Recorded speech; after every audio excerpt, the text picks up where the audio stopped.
Hello everyone, কথা ধারাবাহিকের আজকের পর্বে দেখবেন এভির মাই মমস ক্যাফে দুজনে নামক একটা পপুলার টিভি শো স্পন্সর করে, যার দ্বারা ওদের মার্কেটিং স্ট্র্যাটেজি অনেকটা এগিয়ে থাকবে। এদিকে মিস্টার রায় এসে এভিকে বলে স্বামী স্ত্রীর মধ্যে ঝামেলা হয়েছে, কিন্তু মিটিয়ে নিন। মেয়েটা অভিমানী, কিন্তু কোন বউ অভিমান করে না, মেয়েটার সাথে ঝামেলা মিটিয়ে নিন। এদিকে জুনি অঙ্কিতকে বলে যে আমাদেরকে কিছু একটা করতে হবে, এভাবে চলতে পারে না, আর আমরা যদি পার্টিসিপেট করি গেম শোটাতে ওরাও নিশ্চয়ই করবে। তারপরে কথা এভির আবার ধাক্কা কানেকশন হয়ে গেলে ছোটকা আবার ওদেরকে নিয়ে হাসি ঠাট্টা করতে থাকে, মজা করতে থাকে মিস্টার রায়ের কাছে। এদিকে এভি সকালবেলা তা দেরি করে ঘুম ভাঙে স্যান্ডির ফোনে, আর স্যান্ডি বলে তুই এখনও ঘুমোচ্ছিস, আজকে তো অডিশন, তাড়াতাড়ি বেরিয়ে আয়।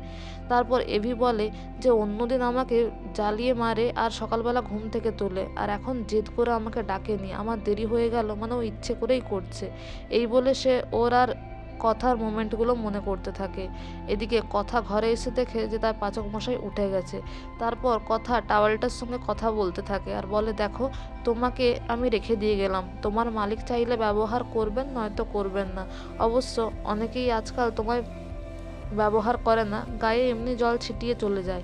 এভি বলে কি, তার মানে কি আমি স্নান করি না? এই বলে সে টাওয়ালটা নিয়ে স্নান করতে চলে যায়। এরপর স্নান করতে গেলে পাম্পের জল শেষ হয়ে যায়, আর ওই সাবান শ্যাম্পু মাখা অবস্থাতেই এভি বেরিয়ে আসে আর তার পায়ে লাগে। তারপর সে চিৎকার করে কেউ পাম্প চালাও, পাম্প চালাও, কিন্তু কথা এলে কথার সাথে ধাক্কা লেগে মাটিতে দুজনেই পড়ে যায়। আর খুব সুন্দর একটা এভি আর কথার মোমেন্ট আপনারা দেখতে পাবেন। তারপরে এভি কথার শাড়ির আঁচল দিয়েই তার মুখটা মুছে নেয় আর বলে যে তুই ইচ্ছে করে এসব করেছিস। তখন কথা চিৎকার করে বলে আমার শাড়িটা দিলেন তো, আমাকে আবার তৈরি হতে হবে। এদিকে এভি চলে গেলে কথা মনে মনে এটাই বলে যে আপনি তো আমায় বিশ্বাস করেন না পাচক মশাই, আমরা তো মনের কাছাকাছি আসিনি, তাই বিশ্বাস যখন করেন না তাহলে আপনি আমার এত কাছে আর আসবেন না। এরপর মাই মমস ক্যাফেতে অডিশন শুরু হয়ে যায়। স্যান্ডি ব্লগ করতে থাকে, সবার সঙ্গে পরিচয় করিয়ে দেয়। তারপরে প্রত্যয় এদিকে ঋতুর জন্য ওয়েট করতে থাকে, আর এদিকে প্রিয়াও ভ্যাবলাচরণের জন্য ওয়েট করতে থাকে। তারপর এদিকে ঋতু এলে ঋতু আর প্রত্যয়েও একটা দিবা স্বপ্ন দেখে, মানে খুব সুন্দর একটা মোমেন্ট হয়। তারপরে স্যান্ডি এসে, অঙ্কিত এসে, ছোটকা এসে আবার প্র্যাটির লেগ পুল করতে থাকে। প্র্যাটি বলে আমার দিকে না দেখে বিগ ব্রো আর কথা ঝামেলাটা মেটা। এদিকে আগামী পর্বে গেম শো এর পার্ট হিসেবে কাপলদেরকে ইমিডিয়েট পয়সা আর্ন করতে হবে, এরকম একটা খেলা হয়।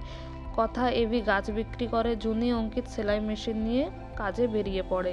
আর শেষে টাকা আর্ন হওয়ার পরে এভি কথাকে বলে তুই সারা জীবন চেয়েছিলি আমি যাতে গাছের সেবা করি, আর আজ তোর সেই ইচ্ছেটা পূরণ হলো। তো বন্ধুরা, এই ছিল আজকের update. Thank you so much for watching the video. Thank you.